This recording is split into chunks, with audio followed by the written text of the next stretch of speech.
It premiered at the beginning of September of last year, and it's still showing at cinemas now. Yeah. So yeah, it's I think it's the longest showing film at Kenyan at Nairobi and well at Kenyan theaters ever. So they love the film. They talk about how they love the authenticity. They've never seen Kenya portrayed like that so honestly yet so artistically on film. So they love it. They love it. Thank you. Yes. Did that really depict the real life there in Nairobi the way that is? Did that depict real life in Nairobi? Yeah. Yes. Yes, a lot about that film was accurate. The corruption of police officers, all these people migrating to Nairobi for a better life, being drawn into things that they wouldn't ordinarily do out of desperation, yes. Of course, because it's cinema, there's a lot that's been heightened and dramatized.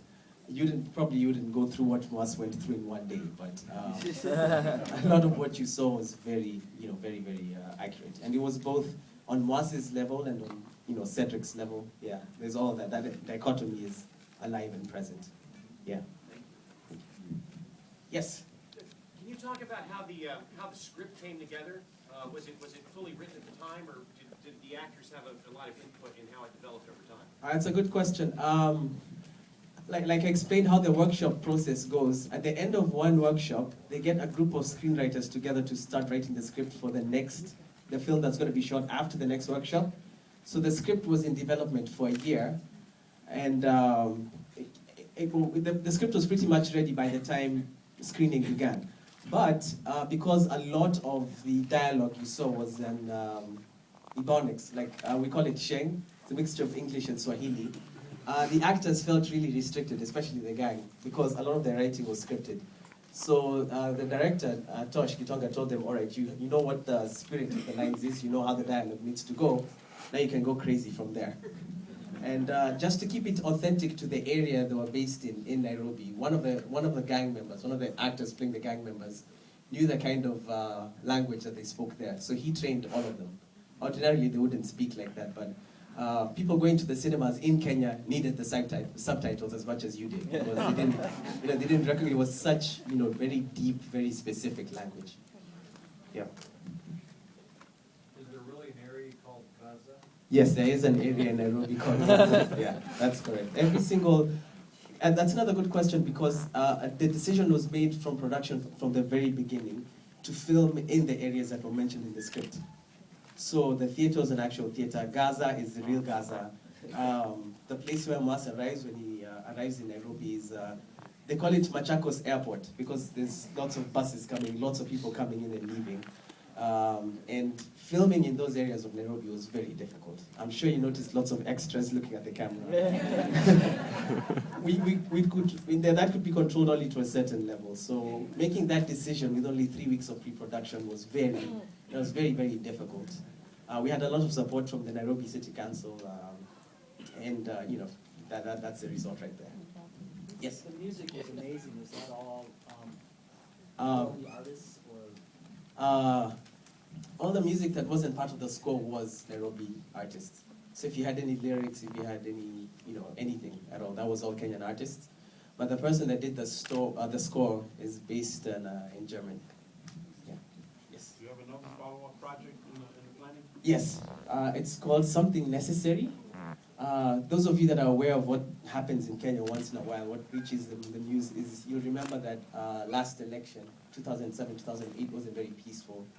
And there was a lot of violence that broke out afterwards. So this is a film that addresses that. It premieres in Nairobi in February, and then it's going to be released to the rest of the world after that. Yeah. Is it a collaboration with the same? Yeah, same collaboration, but different African filmmakers. Yes. I was just trying to listen to some of the language. Was the original village a Kikuyu village? That is correct. Yes. And then in Nairobi, some Swahili was then introduced? Yes. Yeah, so the beginning of the film and the village was Kikuyu. Writers then would also have done that in the original script? Yeah, they wrote all the dialogue first in languages that they were familiar with, and then went to translators who had to get it not into direct translation, but conversational. Kikuyu, Swahili, and then English. Yeah. Yes? You have difficulty given the way you're portraying the authorities as filmmakers in trying to do this? Was there difficulty? With the authorities, like the way you portray the police and stuff, does that present problems for you making the film? No, actually, no. Not at all. One of the exteriors was actually filmed at a police station. The producers were a bit clever about it. They didn't reveal all the details about what was being depicted and portrayed. A lot of the interiors were done in, sets, like the toilet, the prison, the toilet scene, anything where they had to have one-on-one interaction with the police, where there was actual dialogue going on. That we couldn't involve them. But like I said, the city council was very supportive. We were a bit nervous about how they'd react when the movie came out. Yeah, I'm glad you're nervous as well. But this is an interesting thing. It's really gotten the attention of, politicians, for instance. A group of politicians. One politician went to see it with his wife and his sister-in-law, and his sister-in-law, started crying in the middle of the screening in one of the carjacking scenes, because she said, "I've been through that," and he got so moved by that he got a lot of public officials to actually watch the film. So they brought out one screening, and we had members of parliament, ministers, and public officials there watching the film. So that's the reaction so far. Yeah. Filming in there, did it feel dangerous, or with Yes. the safety of the crew and everything? Were the locals more curious, or? The locals were very curious. We had lots of security on set. The problem with insecurity came in the scenes where they had guns and where robbery was portrayed. Because Nairobians have they have this instinct. Once you see a crime being committed, if you're in a position to stop it, especially if you're in a group, stop it.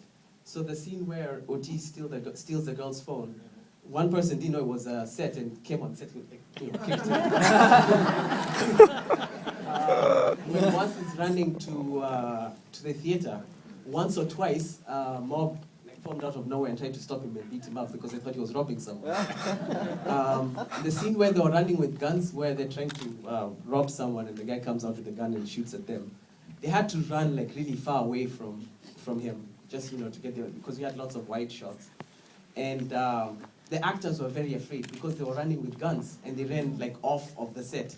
So if there happened to be any policemen passing or patrolling at that point and saw them running with guns, they'd have been shot dead then. So it was being on the budget that we were, we could only close off sets so much. So yes, it was a bit dangerous. Yes, sir. Yes. So I can tell my friends about this film. Do you have a U.S. release? Is it going to be released? We're still desperately trying to look for a distributor in the U.S. Yeah. Let's superb at the festival. All right. Thank you. I'll take a last couple of questions. Yes. Yes, I wonder if there are any of the stories that you personally identify with and relate to. Oh, absolutely. I've been mugged many times, and I can tell you with almost complete certainty that 95% of the people in Nairobi that watched the film have been either mugged or carjacked in the manner that you saw. It's something that we're very familiar with, particularly from many years back. It's not nowhere near as bad now, but everyone is very familiar with that story and with that, So the Kenyan tourist authority is really pleased with that film. As an artistic, as a film to come out of Kenya that's gaining such worldwide attention, they're very proud of it. And as far as the issues, they can choose to look the other way like they've done for many years. Yes, sir. To leave us with a positive vision of not carjackings of Kenya, what made you portray, I remember the disco scene, what made you, why didn't you guys choose to do more about the life of the rich, of the opulence of Nairobi, perhaps another scene at one of the actors' house, or what was there more about the other side of that half-life? I'm glad you asked that question. The decision was made to show off Nairobi's opulence through the stage play. If you see, a couple of rich people coming home and talking about, next time we should do Italian or Chinese, and the two thieves talking about them, you live on this island, so far removed from the stuff that's happening on the ground. That is, again, an artistic representation of real life Nairobi. there are people driving big cars and making lots of money who are completely removed from the reality, unless they end up interacting with thieves like you saw a few of them do. Yeah. Yes. Hi, I was really struck by the difference of the quality of the acting and sort of the movie part versus the actual play. Yes. I mean, it was so sort of stagey, except for sort of the main character. I assume that was intentional? It was, actually no, that was coincidental. Like I said, since we were going on set, everywhere where you saw was a real set. The actors that you saw in the play, with the exception of myself and Moas, were actually rehearsing for a play at that theater. So at the time there was filming, they were given the lines and told, if you can stick around after rehearsal, there's something filming here. These are your lines, and so they were caught, by surprise, not really knowing what was going on. I mean, in the rest of the movie, what did you do to make the acting seem so authentic? I mean, I really believed. The casting. I think the casting was everything.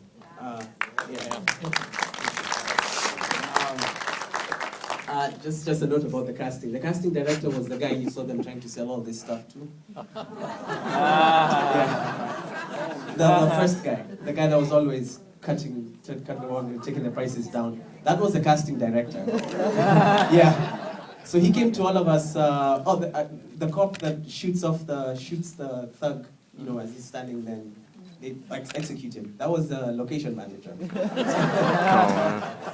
The lady that gets robbed at the theater, at the mall, gets out of her car and jumps into her car. That was the producer, the local producer. So a lot of the people that you see in there were part of the cast. But they made the decision from the very beginning. Moas was the one that was cast first, and then all of us had to audition opposite him. And that was the result. Yes? Yeah, you did a fantastic job in this film, and just clearly you've got some professional experience. I was just wondering, for those of us who aren't familiar with the Kenyan market, are you like a big star or anything? That's a good question. No. Not yet. No. Actually, a lot of the big actors in Kenya, the lady that gets robbed of her phone, she's big, so everyone was like, wow, she took such a small role, oh my God, Moas, the guy that plays OT, a lot of us, this was our very first feature, so, yeah, so we're not famous yet, Fingers crossed. And, I think that's it. Thank you so much once again. Yeah, thank you. All right.